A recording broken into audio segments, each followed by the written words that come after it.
श्री सद्गुरुदेव भगवान की जय। थोड़ा कीर्तन बोलेंगे सब लोग।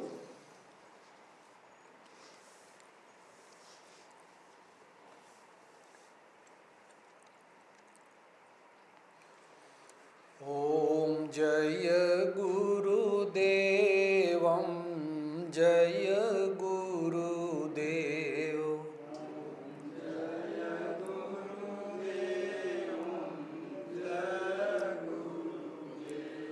ओम जय गुरुदेवं जय गुरुदेव।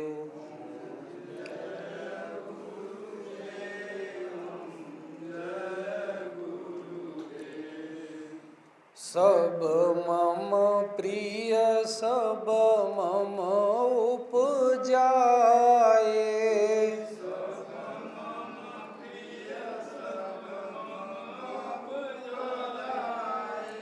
सब ते अधिक मनुज मोहि भाए।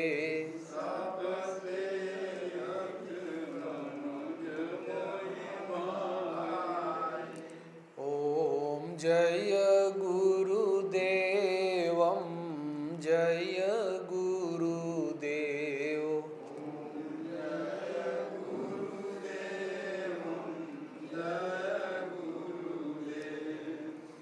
अखिल विश्व यह मोर उपाया।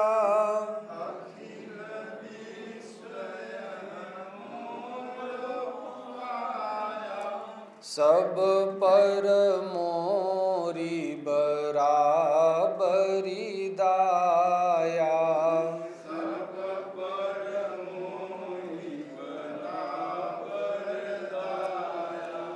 ओम जय गुरुदेवं जय गुरुदेव।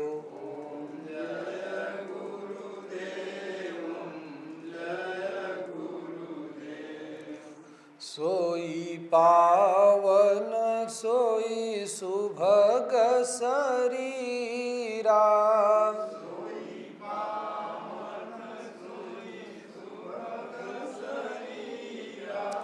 जो तन पाई भजिय रघुबीरा।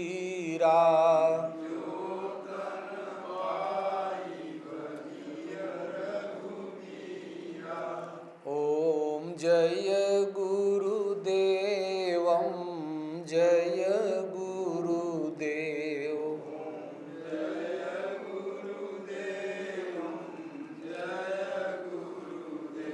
ओम श्री सद्गुरुदेव भगवान की जय।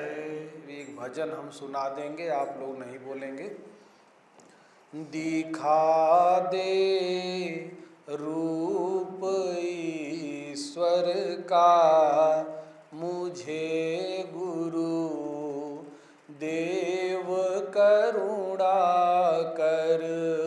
दिखा दे रूप ईश्वर का मुझे गुरु देव करुणा कर।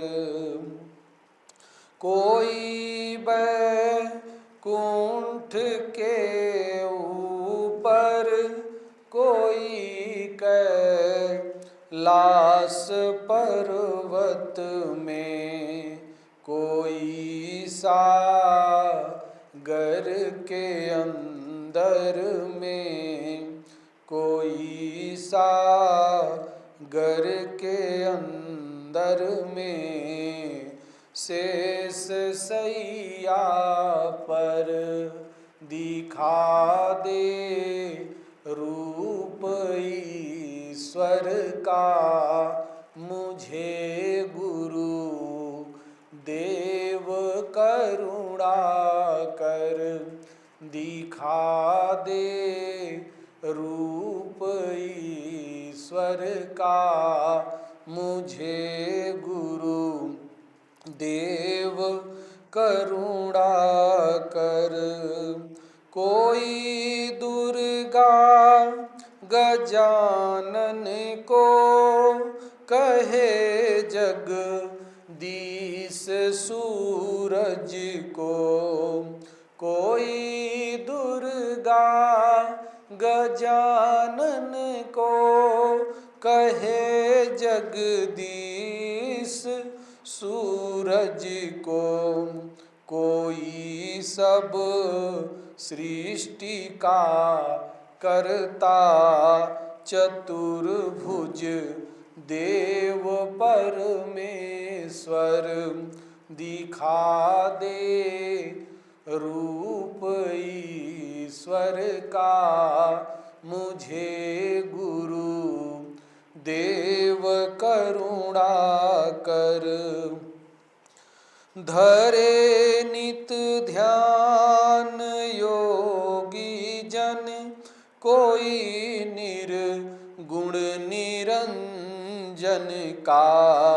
कोई मूरत पुजारी है, कोई अग्नि के चाकर है। दिखा दे रूप ईश्वर का मुझे गुरु देव करुणा कर। सकल संसार में पूरण, कहे वेदांत के वादी। वो ब्रह्मानंद संशय को मिटा कर तार भव सागर। दिखा दे रूप ईश्वर का मुझे गुरु देव करुणा कर। दिखा दे रूप ईश्वर का मुझे गुरु देव करुणा कर। ओम श्री सद्गुरुदेव भगवान की जय।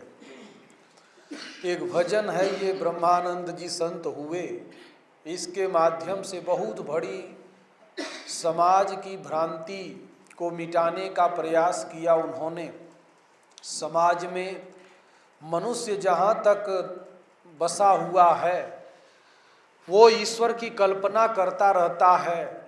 ये दुनिया में कोई कुछ देख रहा है, कोई कुछ देख रहा है, कोई लोहा पत्थर मिट्टी स्वर्ण तेल भंडार नाना प्रकार के, जो जिसको मन में आ रहा है वो शोध कर रहा है, वो देख रहा है।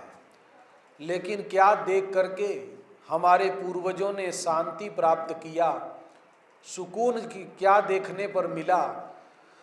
वो ये संत कहते हैं दिखा दे रूप ईश्वर का। तो क्या ईश्वर कहीं दिखाई पड़ता है? तो शास्त्रों में ये बताया जाता है कि हाँ, ईश्वर दिखाई पड़ता है। गीता में कृष्ण भगवान कहते हैं कि अर्जुन भक्त्या त्वनन्या शक्य अहम एवं विधोर्जुन ज्ञातुम द्रष्टुम च तत्वेन प्रवेष्टुम च परम तप। अनन्य भक्ति के द्वारा मैं जानने के लिए सुलभ हूँ।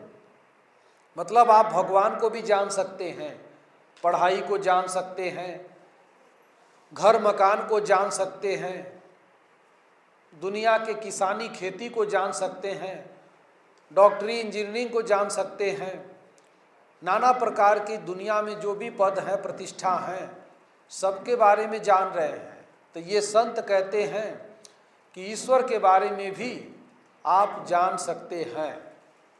कब जान पाएंगे? कि भक्त्या त्वनन्या शक्य।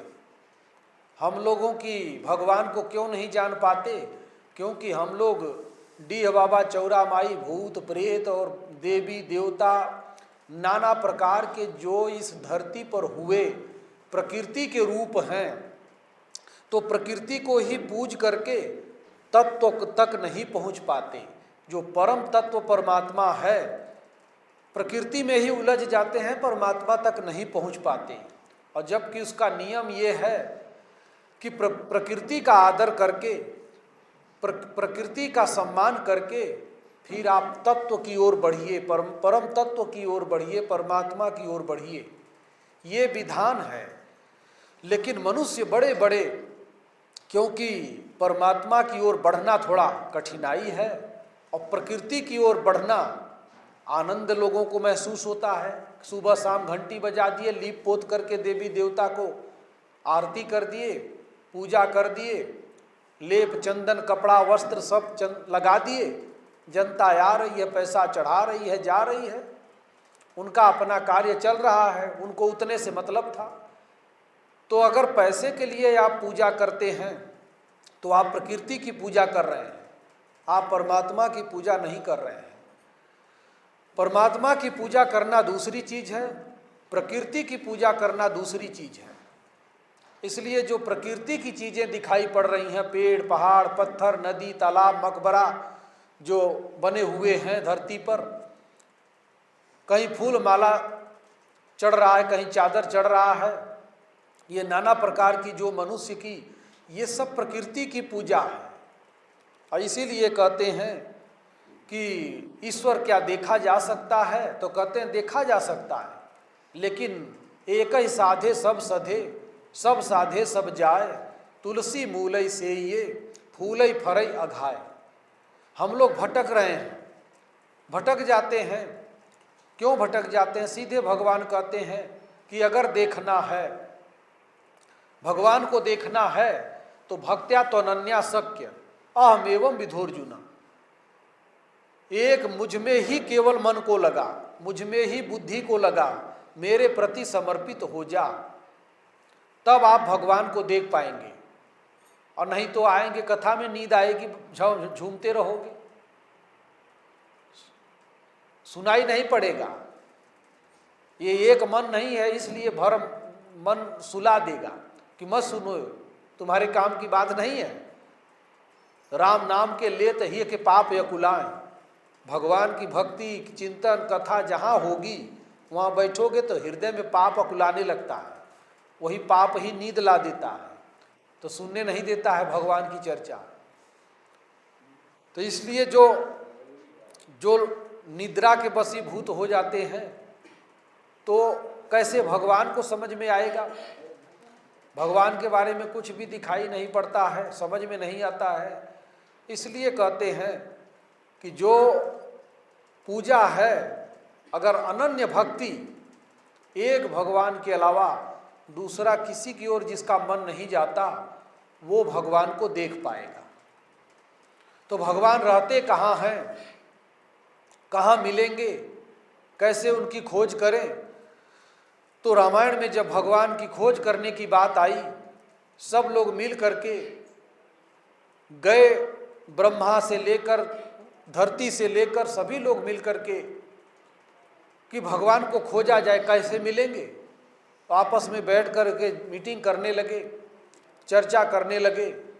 तो वहाँ कहते हैं पूर्वै कुंठ जान कह कोई, कोई कह पै निधि बस प्रभु सोई।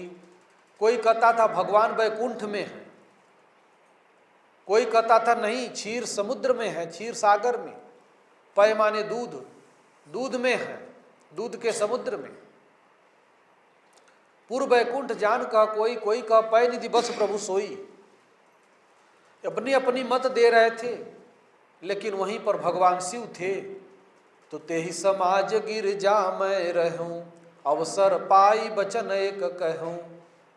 उसी समाज में कहते हैं भगवान शिव कि मैं भी था। बहुत बड़े बड़े ज्ञानी प्रवक्ता अपनी अपनी बात रख रहे थे, अवसर ही नहीं मिल रहा था।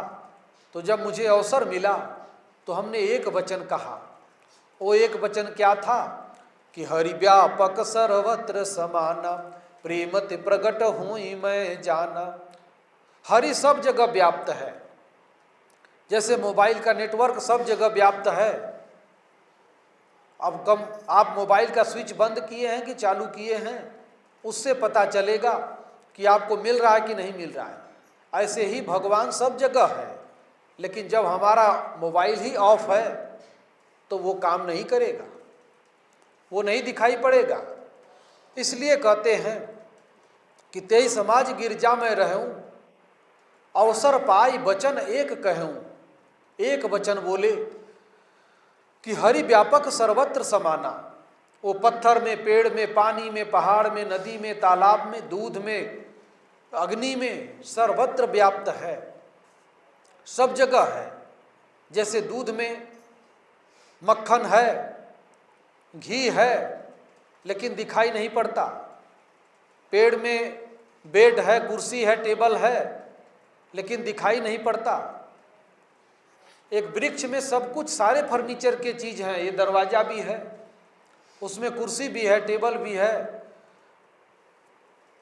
बेड भी है, दरवाजे भी हैं, सब है, दिखाई नहीं पड़ता।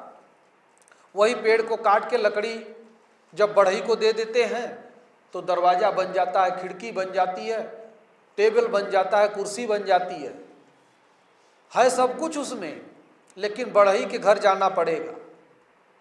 ऐसे ही हमारे आपके जीवन में हरि तो सर्वत्र व्याप्त हैं, लेकिन सद्गुरु एक बढ़ई हैं। सद्गुरु के पास जाना पड़ेगा। जब सद्गुरु के पास जाएंगे तो सद्गुरु उसको प्रकट कर देंगे, उसको रूप दे देंगे, तब वो फिर दिखाई पड़ने लगेंगे। इसलिए हमको आपको अगर ईश्वर को देखना है तो हमारे ऋषियों ने कहा कि गुरु के पास जाना पड़ता है, सद्गुरु के पास जाना पड़ता है। अगर ईश्वर को देखना है तो सद्गुरु के माध्यम से ही ईश्वर हमको आपको दिखाई पड़ सकते हैं। और उसी में फिर कहते हैं कि भक्त्या त्वनन्या शक्य अहम एवं विधोर्जुन ज्ञातुम द्रष्टुम च तत्वेन प्रवेष्टुम च परम तप। वो जानने के लिए, प्रवेश करने के लिए और देखने के लिए। भगवान तो अर्जुन के सामने खड़े थे, लेकिन जब विराट स्वरूप दिखाना शुरू किया तो कुछ भी नहीं दिख रहा था अर्जुन को। विराट स्वरूप दिखाने लगे, अश्विनी कुमारों को देख, मरुद गणों को देख, पूरी चराचर सृष्टि को मेरे अंदर देख, लेकिन अर्जुन आंखें मलता रहा, कुछ दिखाई नहीं पड़ा। थोड़ी देर में भगवान रुके, क्या अर्जुन तुमने मेरे विकराल विराट स्वरूप को देखा? कहा भगवान मैंने तो कुछ नहीं देखा। तब कहा कि तू इन आंखों से देख भी नहीं सकता, अब मैं तुम्हें वो दिव्य दृष्टि देता हूं जिसके द्वारा तू मुझे देख सकेगा। तब भगवान ने दिव्य दृष्टि दिया तो सोई जान जे ही देहु जनाई, जानत तुम्हें तुम्हें होई जाई। वही जानता है जिसको भगवान जना दे, और उनको जान करके वही हो जाता है।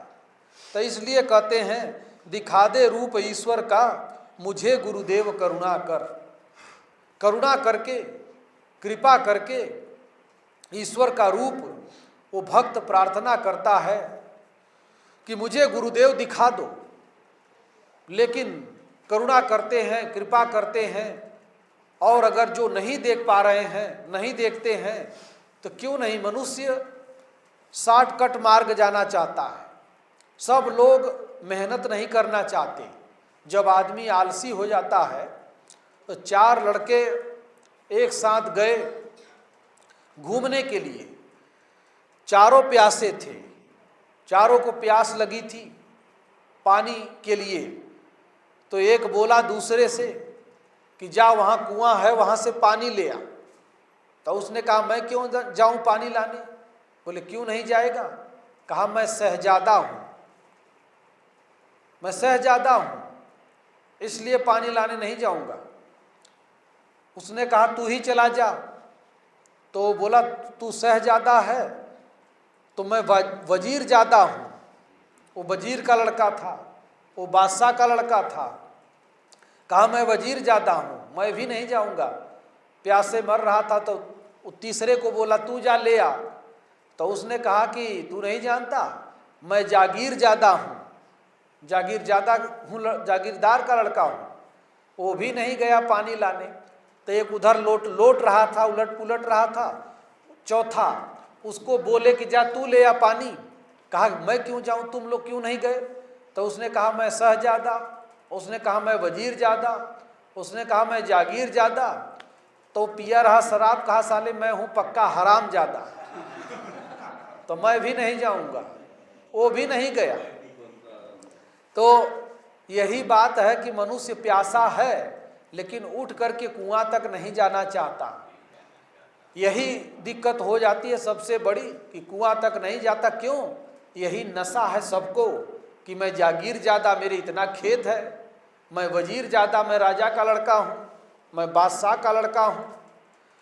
तो शराबी भी किसी से कम नहीं है, जब पी लेता है तो राजा की हाथी खरीदने लगता है। जब नशे में हो जाता है तो राजा की हाथी का दाम लगाने लगता। विक्रमादित्य राजा निकले, रोड पर एक हाथी से जा रहे थे रात में, तो एक उधर से शराबी मिल गया और जाके सामने खड़ा हो गया, हट ही नहीं रहा था। बोल कितने का है हाथी? तो फिर किसी तरह से हाथी पार हुआ, उसको चिन्हित कर लिए। रात में जाकर के वो घर सोया। सुबह में 2 आदमी उसके पास सेना का भेजे, जाओ उसको ले आओ। ले आए, सभा में खड़ा किए, बोले भाई बताओ, कल तुम हाथी का दाम लगा रहे थे, हाथी खरीदोगे कितने का, कितना दाम लगाओगे? तब बोला हजूर मैं हाथी नहीं खरीद रहा था। बोले तब कौन खरीद रहा था? कहा हाथी खरीदने वाला तो चला गया। बोले कौन? तब बोला कि उस समय जो शराब पिए थे ना, वो हाथी खरीद रहा था, हम थोड़ी खरीद रहे थे। तो 2-4 कोड़े मार करके उसको विदा कर दिए कि होश हवास में बोला करो। तो शराब पी लिया आदमी तो हाथी खरीदने लगा। इसलिए जो 4 आलसी हो जाता है आदमी और उसको नशा हो जाता है कि मैं इतना बड़ा हूँ, ये जो बड़ेपन का नशा हो जाता है, ये सबसे बड़ी बात है, सबसे बड़ा घातक ये हो जाता है। इसलिए ये जो अहंकार का नशा जो मनुष्य के अंदर आ जाता है, जागीर ज़्यादा वजीर ज़्यादा का, ये सब जो चीज़ें आ जाती हैं, इससे हर आदमी जो बचता है वो ईश्वर को देख पाता है, वो ईश्वर के पास पहुंच पाता है। इसलिए कहते हैं कि भगवान वैकुंठ में रहते हैं कि क्षीर सागर में रहते हैं। और कैसे दिखाई पड़ेंगे? 3 आदमी थे, एक जो है बहुत बड़े सेठ, एक पंडित जी, एक यादव। तीनों लोग चल दिए तीर्थ करने के लिए, तीर्थ के लिए कि चलो बद्रीनाथ दर्शन करने चलेंगे। तीनों जा रहे थे। उस समय पैदल का हिसाब किताब था, कहीं गाड़ी घोड़ा नहीं चलता था, पैदल ही लोग जाते थे। तो तीनों पैदल जा रहे थे। जब शाम हुआ तो शाम को एक बहुत बड़ा बट का वृक्ष दिखाई पड़ा, उसके बगल में एक धर्मशाला बनी थी। तो धर्मशाला का छत पड़ी हुई थी और वहाँ पर लंबा सा धर्मशाला बना था कि यात्री आएंगे तो रुकेंगे जाएंगे। तीनों वहाँ रुक गए। शाम हुआ तो शाम को बात किए कि दिन भर चले हैं, अब भूख लग गई है, कुछ खाया पिया जाए। तो फिर पंडित जी बोले कि कोई सस्ता भोजन बन जाए जो जल्दी बन जाए, मेहनत ना पड़े। तो बोले सस्ता भोजन आप ही बताइए। तो उन्होंने कहा कि खीर बन जाए, जाओ सामान ले आओ खीर बन जाए। तो यादव जी कहे हम जा रहे हैं, दूध ले आते हैं। सेठ जी बोले हम चावल चीनी ले आते हैं। पंडित जी बोले हम मटकी ले आ रहे हैं जाके हड़िया, हड़िया में बन जाएगा। ऊपरी ऊपरी इधर उधर कंडा पड़ा हुआ था फाफड़ी, तो जा करके उसको बीन करके ले आए, रख दिए। खीर पकने लगी। जब पक करके तैयार हुई तो कैंडिडेट खाने वाले 3 थे और खीर रही दोनों के 2 ही का पेट भरने के लिए, कम थी। तो पंडित जी ने बुद्धि लगा दिया, कुछ दिमाग से काम करो। उन्होंने कहा कि देखो ताजी ताजी खीर अच्छी नहीं होती, बासी खीर अच्छी होती है। रात भर रख दो और सुबह एकदम ठंडी हो गई रहेगी, वो खीर बढ़िया होती है। और रात में जो सबसे बढ़िया सपना देखेगा, आधी खीर उसकी, और जो दूसरे नंबर का देखेगा आधी उसकी, और जो कुछ नहीं देखेगा उसको कुछ नहीं मिलेगा। तो सेठ भी हामी भर दिए। पंडित जी का तो विचार ही था, यादव जी सोचे कि यार ये लगता है सपना का चक्कर घुमा के, हमको तो 6 महीना हो गया सपना देखे, हम तो कुछ सपना देखते ही नहीं, सोते हैं तो एकदम सवेरा हो जाता है, तो ये लगता है यही दोनों घुमा फिरा करके खाएंगे। चलो अच्छा कोई बात नहीं, सोने दो। सोने लगे, खीर टांग दिए धर्मशाला की खूंटी में।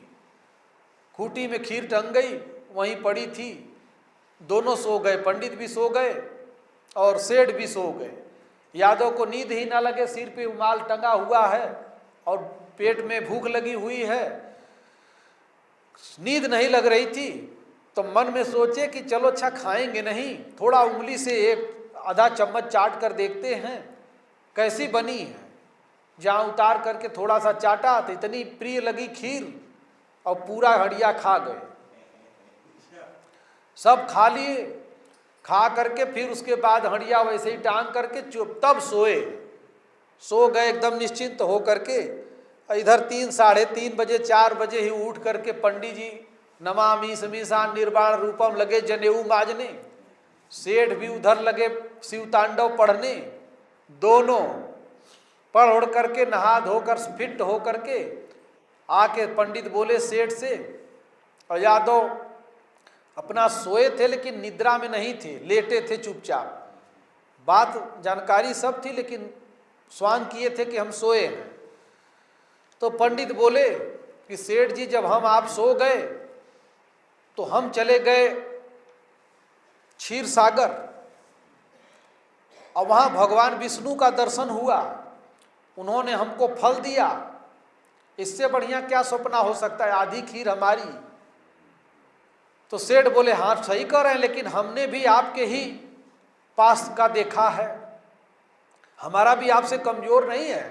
बोले आपने क्या देखा? बोले आप जब सो गए तो हम चले गए कैलाशपुरी, वहाँ भगवान शंकर का दर्शन हुआ, उन्होंने हमको मेवा फ्रूट ड्राई फ्रूट कुल दिया प्रसाद, इससे बढ़िया सपना क्या हो सकता है? बोले हाँ आधी तुम्हारी आधी हमारी, चलो ले आओ खा लिया जाए। तो सेठ होते हैं थोड़ा दयालु, दया लगी, कहे महाराज यादव की भी जगा दें। घरे जाने तो पता नहीं कुछ देखे हैं कि नहीं, लाओ 2 जन हम लोग बढ़िया देखे हैं, खाएं। तो तब तक सेठ जा करके जगा दिए यादव जी को, कहे उठो उठो यादव जी उठो। तो उठ के बैठे आंख मलते हुए, बैठ गए। कहें कुछ सपना उपना भूत भवानी देखे हो तो बता दो, कुछ गुंजाइश हो जाए, और नहीं तो कुछ मिलेगा नहीं। तब फिर यादव जी बोले उदास होकर के कि सेठ जी हम तो सपना नहीं देखे, जो देखे हैं सचमुच का देखे। बोले सचमुच का क्या देखे हो? तो बोले जब आप सो गए, पंडित जी सो गए, इतने में आ गए हनुमान जी गदा लेके बड़ी सी, और खड़े हो गए मेरे बगल में। हनुमान जी बोले खीर खा? तो हमने कहा नहीं महाराज ये 2 हैं, हम नहीं खाएंगे अकेले, इन्हीं का हिस्सा है उसमें, ये हमको परेशान करेंगे सुबह। बोले हम कहते हैं खा। तो यादव जी डर रहे थे कि नहीं खाएंगे तो सुबह में क्या कहेंगे सेठ पंडित जी। फिर हनुमान जी थोड़ा टाइट नज़र से जब ताके, गदा दिखाए, तो महाराज हमको लगने लगा डर कि पंडित जी मारेंगे तो हाथ 2 मारेंगे तो एक हाथ हमारा रियाज पानी हो जाएगा। हनुमान जी कहीं गदा चला दिए तो हम चले जाएंगे रसातल में, इनका गदा लग गया तो चले जाएंगे एकदम धरती में। इसलिए महाराज हम रात में ही सारी खीर खा गए, खा लिए। तब फिर पंडित बिगड़ने लगे, बताओ जब हनुमान जी आए थे तो हमको क्यों नहीं जगाए? सेठ कहे हमको क्यों नहीं जगाए? तो यादव जी हाथ जोड़ के बोले महाराज तुम चले गए थे क्षीर सागर और ये चले गए थे कैलाशपुरी, यहाँ हनुमान जी हमारी दुर्दशा कर रहे थे, हम किसको जगाएं? इसलिए हम किसी को नहीं जगाए उगाए। तो लोग कहते हैं कि यादव की बुद्धि कम होती है, यादव इतनी लंबी बुद्धि लगा ले गए। 12 बजे खुलती है, कितने बयान देते हैं, वहाँ 12 बजे बताते हैं, यहाँ शाम को रात में ही खुल गई बुद्धि। तो इसलिए किसी के पास बुद्धि न कम होती है न ज़्यादा। मनुष्य के जीवन का वक्त वक्त अगर खराब है तो सब खराब चीज़ें आ जाती हैं, वक्त अच्छा है तो सब अच्छा आ जाता है। इसलिए भगवान वैकुंठ में नहीं है। जो वैकुंठ में बताते हैं वह सपना ही देखते रहते हैं, प्रैक्टिकल नहीं कर पाते। और जो हृदय में भजते हैं वो ब्रह्म पीयूष ही खीर है, जो अमृत तत्व है।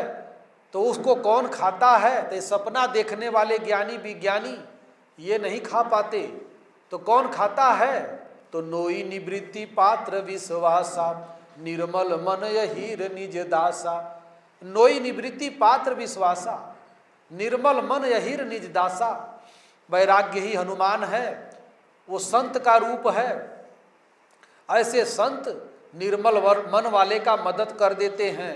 वो ब्रह्म पीयूष को, भक्ति रूपी खीर को प्राप्त कर लेता है। और जो रात दिन जनेऊ माज रहे हैं, नहा धो रहे हैं, तिलक फटाका कर रहे हैं ना, वो खाली सपना ही देखते हैं, सपने तक ही सीमित रहते हैं कि वैकुंठ में भगवान है, कैलाशपुरी में है। वो ऊपर ऊपर बताते रहते हैं। इसलिए कहते हैं कि कोई वैकुंठ के ऊपर, कोई कैलाश पर्वत में।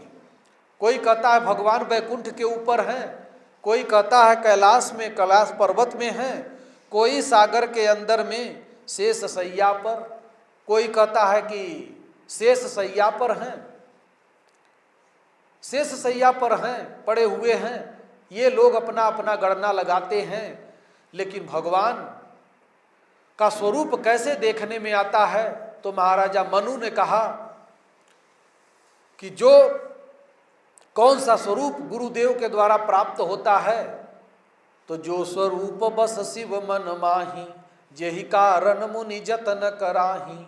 जो भूसुंडी मन मानस हंसा, आगम निगम जेहि करहि प्रशंसा। देखऊं सोई स्वरूप भरि लोचन, कृपा करो प्रणतारति मोचन। उस स्वरूप को मैं देखूं, उस परमात्मा के उस विग्रह को मैं देखूं। जो स्वरूप बस शिव मन माही, जो स्वरूप शिव के मन में बसता है। जेहि कारण मुनि जतन कराही, जिस स्वरूप को पाने के लिए मुनि लोग जतन करते हैं। मुनिवर जतन करें जेहि लागी, भूप राज तज होई बिरागी। देखऊं सोई स्वरूप भरि लोचन, कृपा करो प्रणतारति मोचन। वो स्वरूप हमको देखना है। और जब वो स्वरूप देखने में आ जाएगा, उनकी वाणी सुनने में आ जाएगी, तो दुनिया के जितने कष्ट हैं वो सारे कष्ट दूर हो जाते हैं। इसलिए भगवान आंखों देखा हाल है, वो प्रैक्टिकल है। और दुनिया में मनुष्य खाली घर में मूर्ति रखकर, कहीं मंदिर मस्जिद में जाकर केवल जो प्रकृति की आकृति है, हम लोग प्रकृति की आकृति में उलझ करके परमात्मा के चिंतन से वंचित हो गए हैं, परमात्मा के स्वरूप से वंचित हो गए हैं। और परमात्मा के स्वरूप को दिखाएगा कौन? तो गुरु बिन भव निधि तरई न कोई, जो विरंचि शंकर सम होई। गुरु के बगैर कोई भी तरने वाला नहीं है, तारने वाला नहीं है। गुरु अगर मिलते हैं तो वही भगवान को दिखाते हैं, गुरु के द्वारा ही, गुरु के माध्यम से ही। इसीलिए कहा गया कि गुरु गोविंद दोऊ खड़े, काके लागू पाए, बलिहारी गुरु आपने, गोविंद दियो बताए। तो गोविंद को गुरु ही दिखाते हैं। सद्गुरु के माध्यम से ही मनुष्य गोविंद को देख पाता है। इसलिए कहते हैं कोई सागर के अंतर में शेष सैया पर, कोई दुर्गा गजानन को कहे जगदीश सूरज को। कोई दुर्गा को शक्ति मान लिया कि वही भगवान है, लेकिन दुर्गा को किसी ने देखा नहीं। दुर्गा भी मिलेंगी तो गुरु के ही माध्यम से मिलेगी। आजकल नवरात्र शुरू हुआ है, चैत्र वाला नवरात्र। तो ये 9 देवियों का पूजा, कोई 9 देवी नहीं थी, देवी एक ही है, माता पार्वती। उन्हीं के ये 9 रूप हैं। जैसे कोई आदमी 4 भाषा का ज्ञान कर लेता है, कोई 8 भाषा का ज्ञान कर लेता है, कोई 10 भाषा का ज्ञान कर लेता है, कोई 4 सब्जेक्ट पढ़ता है, कोई 2 सब्जेक्ट पढ़ता है, कोई 5 सब्जेक्ट पढ़ता है। उसी प्रकार से माता पार्वती ने 9 सब्जेक्ट की पढ़ाई किया। जो 9 सब्जेक्ट की उन्होंने पढ़ाई किया, इसी का नाम है नौ दुर्गा। यही नौ दुर्गा है, और कोई अलग से नौ दुर्गा नहीं है। नौ दुर्गा इसी का नाम है, इसी को कहते हैं नौ दुर्गा।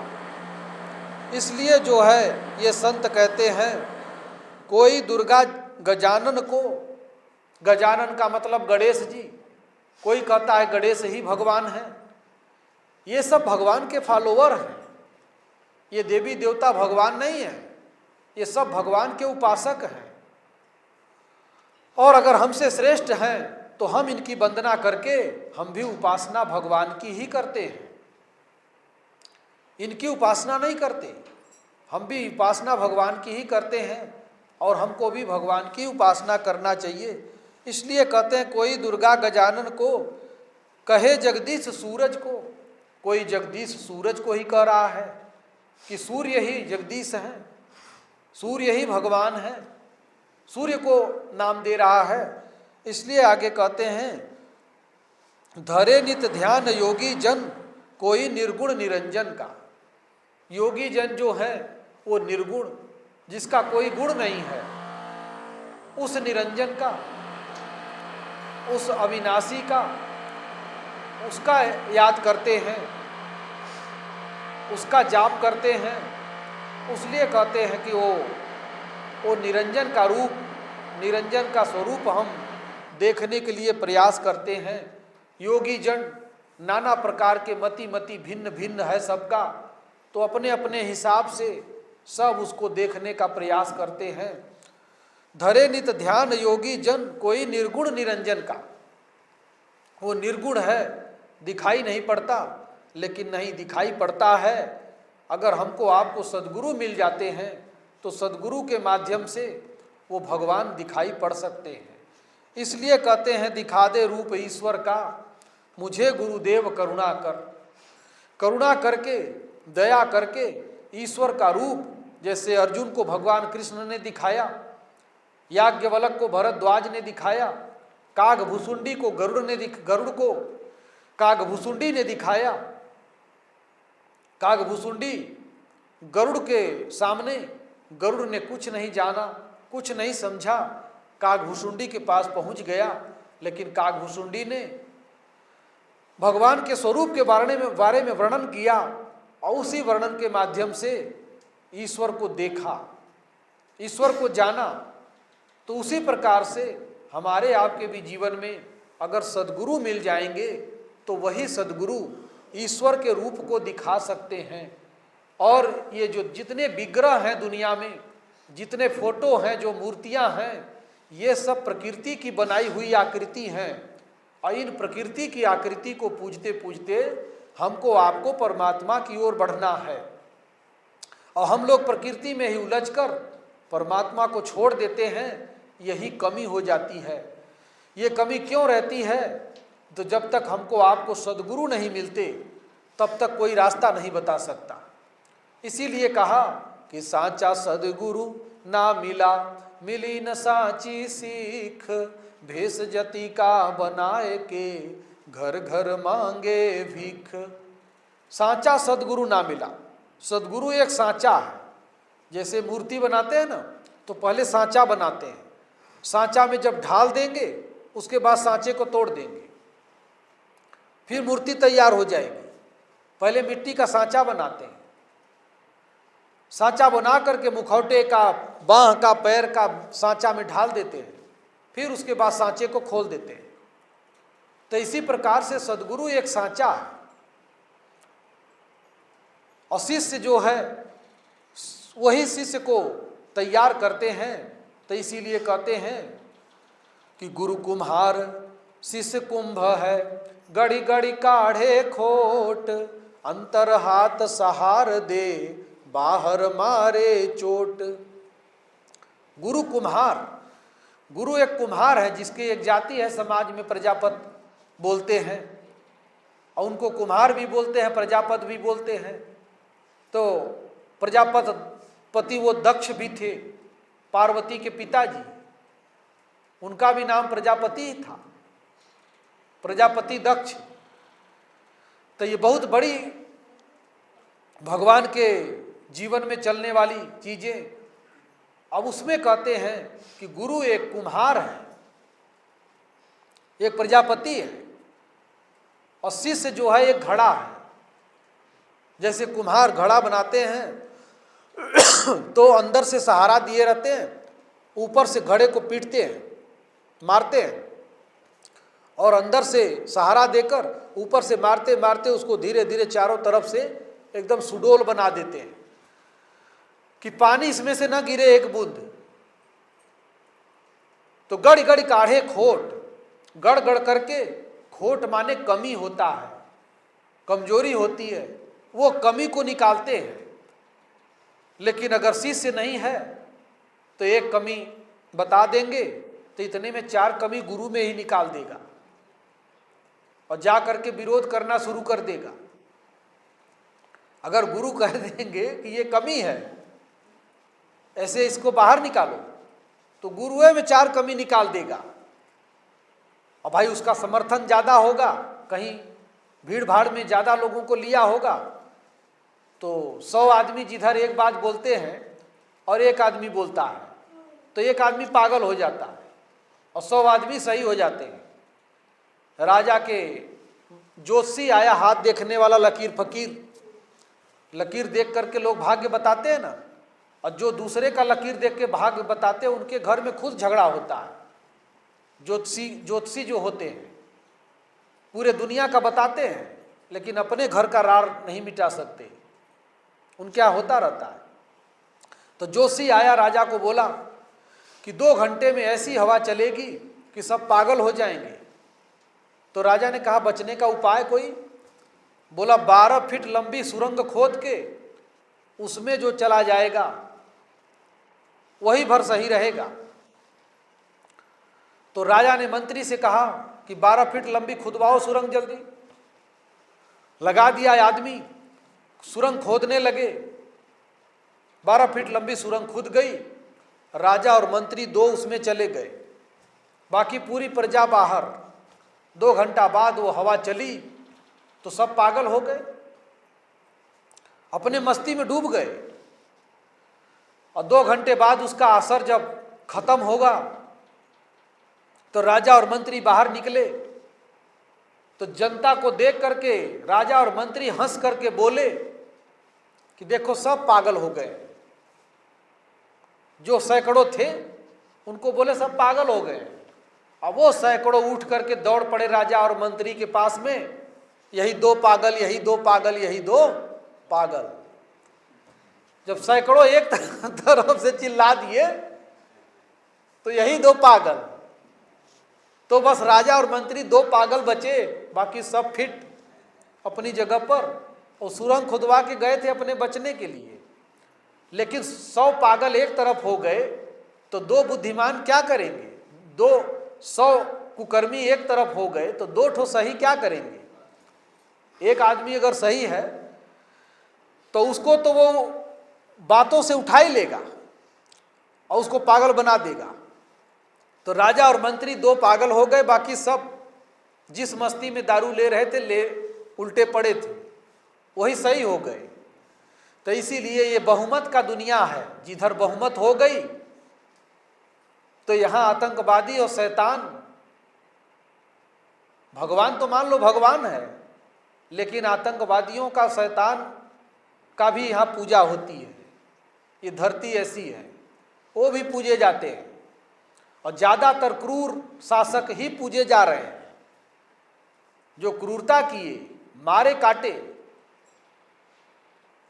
भक्ति स्वतंत्र होती है, जो कोड़ा मार के कबूल कराया जाए वो भक्ति नहीं होती, वो बेगारी होती है, वो मजदूरी होती है और मजबूरी होती है, भक्ति नहीं है। वो धर्म में नहीं गया, वो किसी अधर्म में गया है। जो कोड़ा मार के दूसरी ओर गया, स्वीकार कराया गया उसको कि ये इधर चल नहीं तो जान मार दूंगा, तो ये बेगारी है, मजदूरी है, मजबूरी है।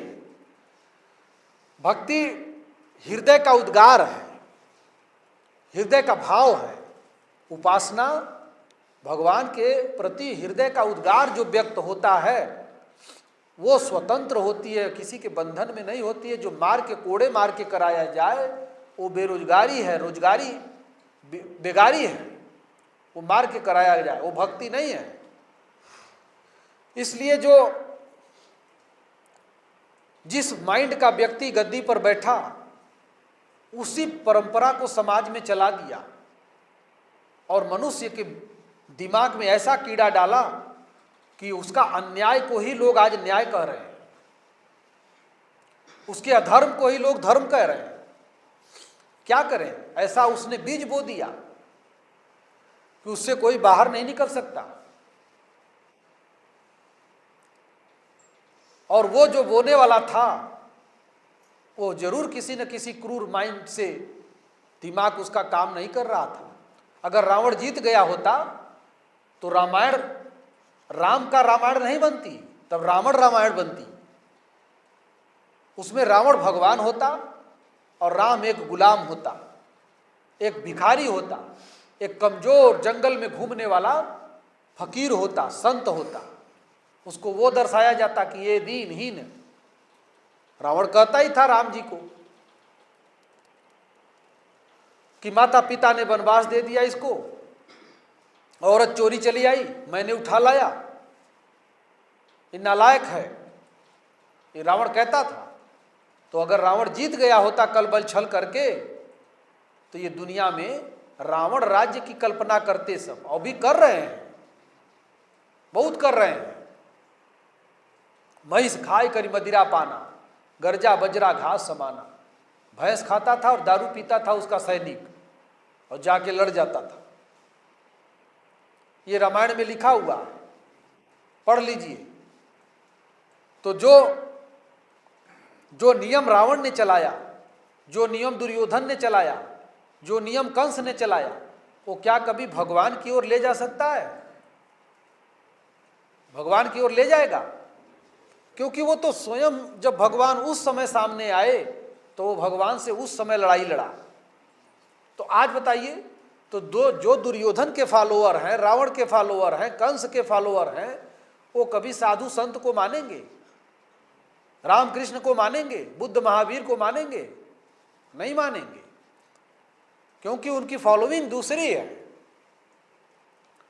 वो जिस चीज को फॉलो कर रहे हैं उसमें ये वाला रस नहीं है जो संत महात्माओं में है। इसलिए जो जगत में ये परंपराएं चली, मजहब चले, पार्टियां चली, तो ये किसी व्यक्ति की मानसिकता की देन है। और ये मानसिकता कैसे टूटेगी? जैसे कह रहे हैं आजकल मोदी जी, योगी जी ये बने हैं जब से, तो क्या बोले कि जो भी चीज विकास कार्य में बाधक होगी उस मंदिर को, मस्जिद को, गुरुद्वारा को, गिरजाघर को रास्ते से तोड़ना पड़ेगा। अब बनारस से लेके दुनिया भर में सब जगह पता नहीं कितने टूट गए, फिर दूसरी जगह बने। तो ये मंदिर, मस्जिद, गुरुद्वारा ये तो पत्थर के तो तोड़ दिए, लेकिन जो मन में पाप का कीड़ा है, मानसिकता, इस मानसिकता को तोड़ना पड़ेगा। जो विकास में सबसे बड़ी बाधक क्या है? छुआछूत, जाति पाति, ऊंच नीच, घृणा, अस्पृश्य, कोल भील, ये नाना प्रकार के जो विचार देते हैं समाज में कि ये अछूत है, ये अस्पृश्य है, ये आदिवासी है, ये इस मंदिर मस्जिद से खतरनाक ये है, इसको तोड़ो तब विकास होगा। ये मंदिर मस्जिद तोड़ के रोड से अलग करके रोड बना दो, विकास होगा? ठीक है, ये तो विकास होगा, लेकिन मानसिकता, जो गंदी मानसिकता है, पहले उस गंदी मानसिकता को तोड़िए। उसको तोड़ने की जरूरत है आज। नहीं, कोई जो मूर्ख था वो लिख के चला गया, हम उसको फॉलो कर रहे हैं बुद्धिमान होकर के, और कहेंगे कि आज मॉडर्न युग है। जब मॉडर्न युग है तो ओल्ड माइंड क्यों चल रहे हैं? नया युग आया तो नई चीजें लाओ। जो पुरानी चीज, लकीर गलत लिखी है उसको तोड़ो, वो टूटेगा तभी विकास होगा, ऐसे नहीं विकास होगा। विकास करने के लिए मंदिर तो तोड़ दिए, लेकिन घृणित मानसिकता टूटी, जो घृणित मानसिकता है उसको तोड़िए। जब वो टूटेगी असली विकास तब होगा। अंतर मन में तो मैल लेकर आदमी बैठा हुआ है, अपनी अपनी जाति। खिलाड़ी भी कोई बढ़िया चमकेगा तो लाखों लोग लिख देंगे इसकी जाति क्या है। वो खिलाड़ी क्या है ये नहीं देख रहे हैं। तो खेल से प्रेम नहीं है, प्रेम कहाँ, जाति से। तो खाली जाति से प्रेम करोगे तब गड़बड़ है। उसका खेल से भी प्रेम करो और जाति से भी प्रेम करो तब सही है। और हमारी जाति का होगा तो मानेंगे, नहीं होगा तो कितना बढ़िया हो, नहीं मानेंगे। ऐसे नहीं काम चलेगा। इसलिए जो संत हुए दुनिया में उन्होंने हमेशा शांति का मार्ग बताया, और जो क्रूर हुए, अतताई हुए, वो अशांति का मार्ग बताए। अशांति पर चलो, मारो काटो लूटो, सबका कब्जा कर लो, मार के काट दो और कब्जा कर लो सब। कितना दिन कब्जा करोगे? जो मार काट रहे हो तुम भी मरोगे। ये क्रूर शासकों का ही देन है कि हर मंदिर के नीचे, हर मस्जिद के नीचे मंदिर निकल रहा है। मंदिर क्यों तोड़े?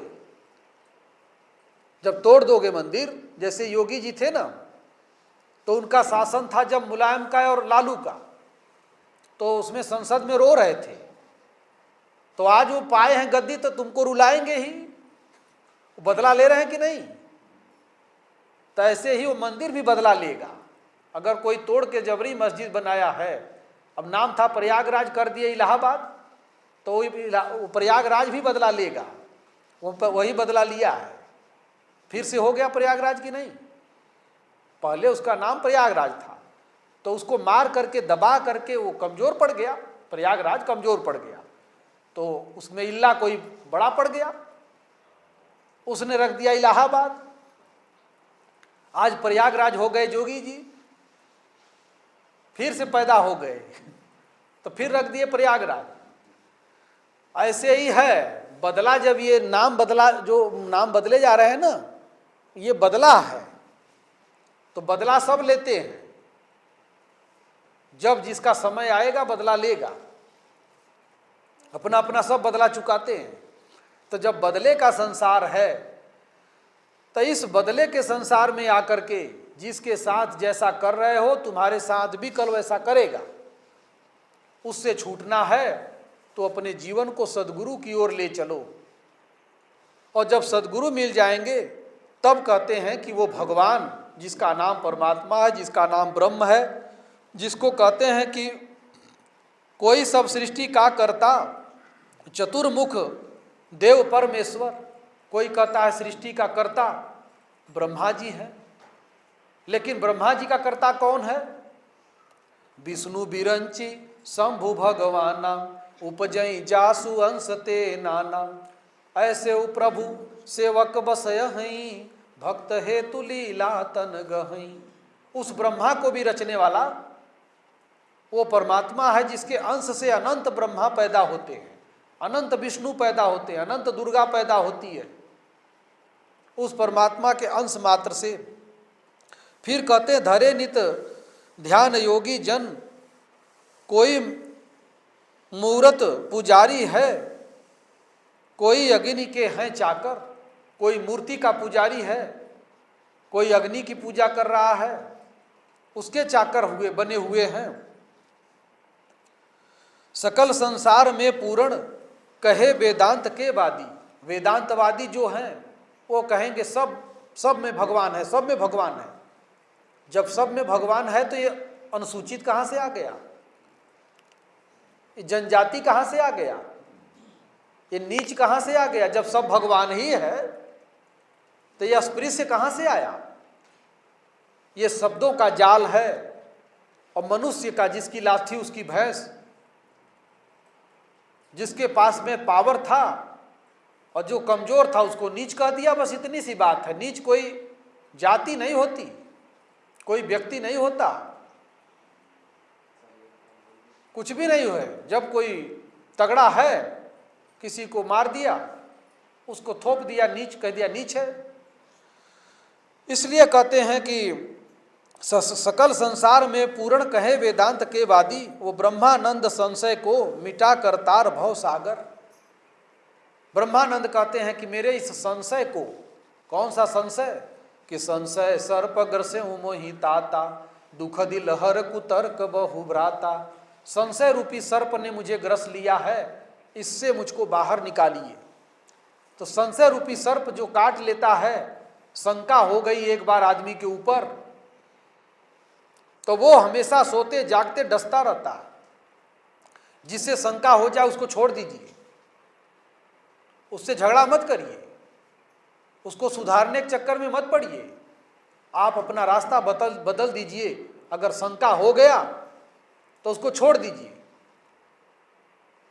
बस उसको फ्री छोड़ दीजिए, जाए जहां उसको सुख मिले वहां जाए, वहां भोग लेगा, अपने आप लौटेगा। तो इसीलिए जहां शंका हो जाए, संशय हो जाए, वहां से हट जाना चाहिए, वहां आपकी कोई जरूरत नहीं है। और जिसका जो भोग है, जिसका जो प्रारब्ध है, जिसका जो संस्कार है, वो चीजें सामने आती हैं, वो अपने संस्कार से, अपने भोग से अपना लड़ेगा। तुम अपना लेके लड़ो, दूसरे को गाली दोगे तो उसका पाप तुम्हारे ऊपर आ जाएगा, तुम्हें भोगना पड़ेगा। इसलिए दूसरे के बारे में कुछ बोलना ही नहीं है।